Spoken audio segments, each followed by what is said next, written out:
Well, good morning, beautiful souls, and welcome to Mark Bajerski YouTube channel. This morning's topic is one where you'll probably end up thinking that I've totally lost the plot completely.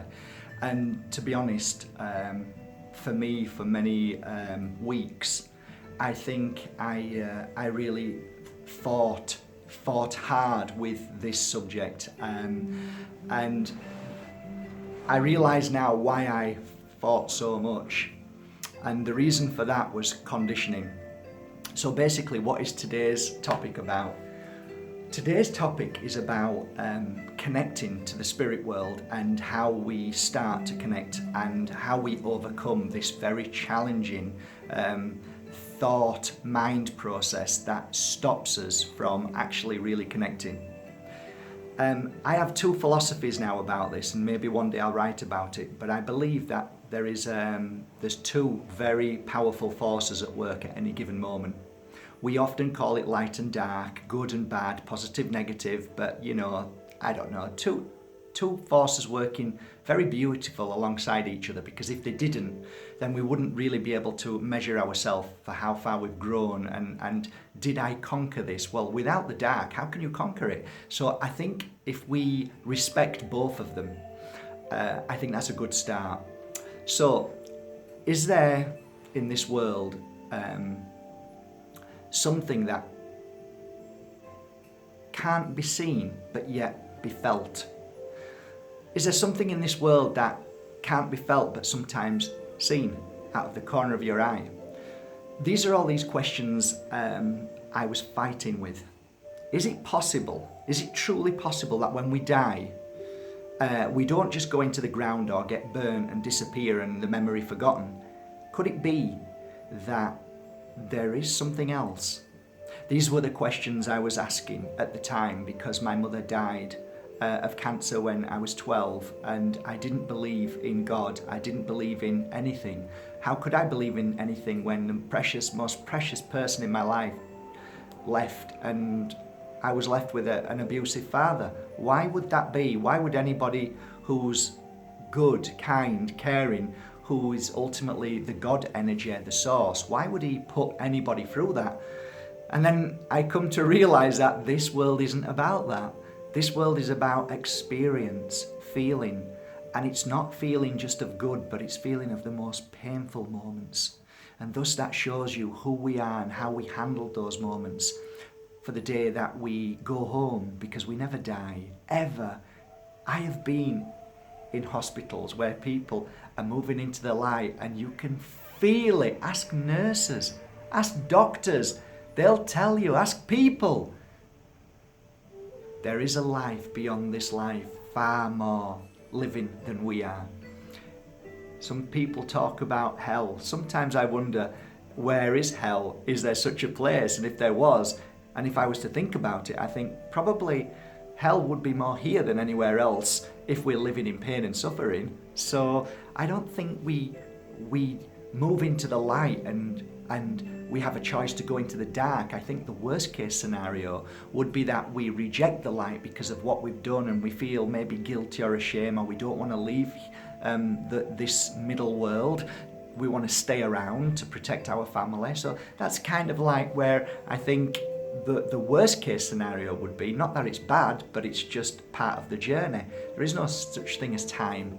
You see, that's just an illusion for you to rush, to speed up, not to think, not to sit down. And if you just stop for a minute and see all the sages, the gurus, you watch them.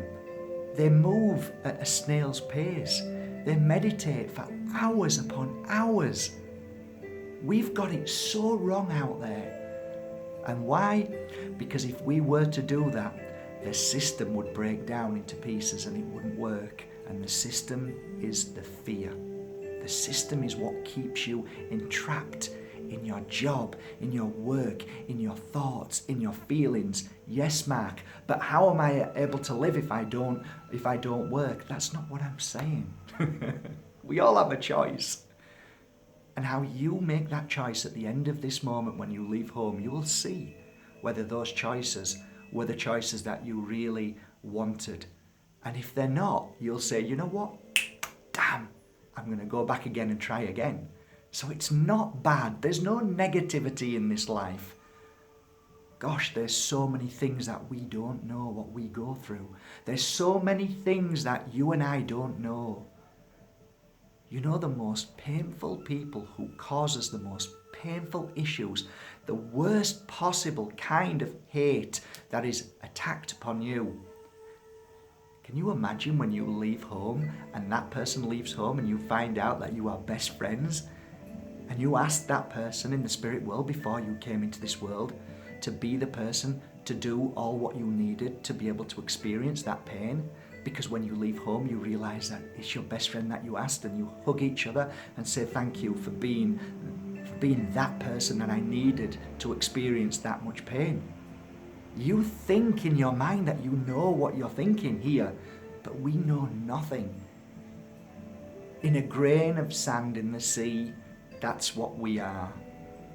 What we know is a few grains of sand on a beach. We know nothing, but we are learning, we are experiencing, we are awakening. What was this conversation about now? Spirit world. There was a day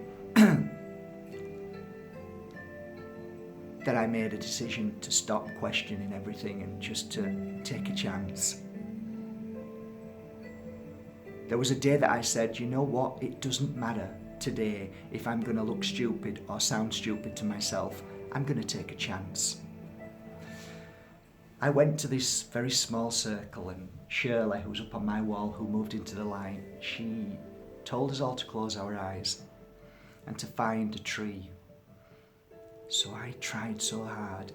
She took us through the footsteps, where to go, and I was by my tree. While I sat down by the tree, I found that everything turned into a pond.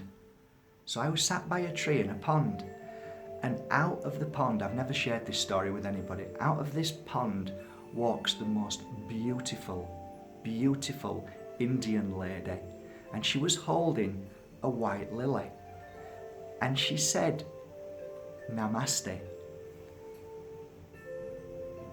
Namaste. I didn't know what she meant, but I heard the word Namaste. Was it Namaste? Shanti. It was Shanti. She held it, she said, Shanti. And I went, hello, Shanti. And she says, I am now going to show you my home. So my eyes were closed and I'm watching this amazing appearance of me on top of a mountain, in a mountain, which was like a room. It was her room. And below, I can see it now, they were like red huts, red mud buildings almost. And she says, these are my children. I am the healer. I am the healer. And I sat with her and she says, I am here to guide you. I am only a humble soul to help you along this journey. And of course the tears came and, you know, it was amazing. And I opened my eyes and I didn't really say anything because I was too embarrassed. But then my journey began. And a week later, I heard a song and I was listening to the words and it was Om Shanti. And I jumped up and I said, Who's Shanti? Who's this person Shanti? And they said, Shanti is the word peace. And I thought, oh my goodness. My dear friends, if you are experiencing the blessing of connection of our spirit world, our other world, our home, in any shape or form, if you are feeling spirit around you at any given moment, please don't fear it. It is not there to be feared. Fear is only sold to you to make money. Fear is there to stop you. There is no bad in the spirit world, it's only beautiful. The only thing that scares me in this world are people. The spirit world, they don't hurt you, they only try to connect. So today, open your heart, trust, give it a go, find your tree, and listen, and listen. You never know, it might be the start of a journey that you would never, ever regret. From my heart to yours, have a beautiful day, guys. I love you all. Very soon, you will be excited to know, I think, that I am starting a beautiful membership site where I'm going to do lovely videos daily, but longer, and then we can really get down to where we need to be to progress in our spiritual journey. Love you all from my heart to yours. I'm so excited about this next part of the journey. I really am, and I hope you can come and join me very soon. From the Pure Energy Healing Academy, have a beautiful day.